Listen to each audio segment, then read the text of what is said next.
That was Tracy Poole reporting on the past events around the Iranian Embassy. And with that in mind, one might think that the college is in a rather vulnerable position in South Kensington, surrounded by about 13 embassies. Well, with me in the studio is Arthur Dawson, the college Chief Security Officer. He's going to talk about college security. Tell me, Mr. Dawson, was the college consulted about the Iranian siege?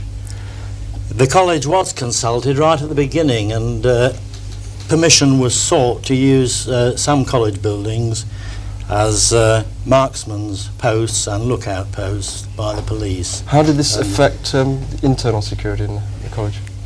Well, not very seriously, because the only people who were allowed into those buildings were the police themselves, and mainly they were stationed on the roof of Weeks Hall. How were the residents of Weeks and Garden presumably affected by the security? Well, there were some slight restrictions. They were warned about keeping away from windows, and when it was learned that there was a possibility of explosions, they were advised to leave their windows open, draw the curtains, and unless it was absolutely necessary, to go away from the building, in fact. So the police were in contact with you throughout the siege? They were indeed, yes. Did they ask for any special access points or reservations along the roads and in and around college? No, mainly Weeks Hall.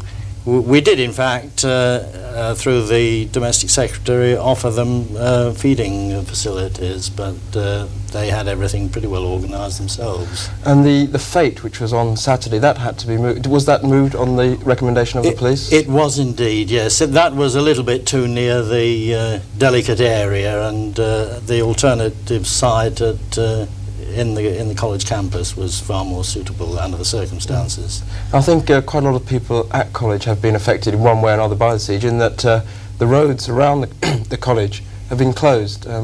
Did you think this was a bit inconvenient? Well, it was certainly inconvenient, but not crucially so, and we opened the Falmouth gates, for instance, to allow traffic to come through there, which is normally closed. I know myself, to get in, I had to show my union card. That's probably all right for students to get in, but what about the staff? Do they have identity cards, passes or permits? No, not all staff have identity cards, but most of the staff are fairly well known, and it's a problem we've got to play by ear, and it's one we overcame. Now, just moving away from the embassy siege, you're in charge of the college security. What does that job involve?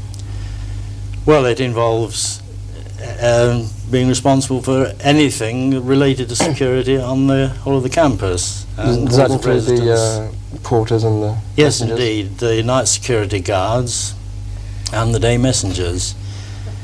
Our main worry, of course, is damage to property during the night when the academic buildings are emptied.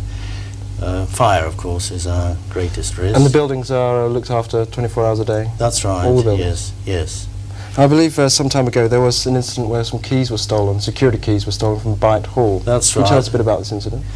Well, they were taken overnight from a cleaner's locker in the basement of the old Byte hostel, and they were master keys, of course, and had the thief known what doors they controlled, of course, we could have been very vulnerable. But nothing has happened? Nothing has happened since. And no complaints from the residents of Byte? No, there haven't been.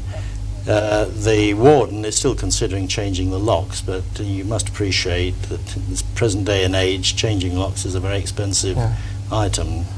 So you're quite satisfied with the college security? You think it's quite Nobody's ever satisfied with security, because you know, we're a very open organisation here. It's necessary for people to come in and out freely, and we have to take certain risks. We do the best we can. Well, Mr. Dawson, thank you very much for coming along and talking to us. Thank you for inviting me.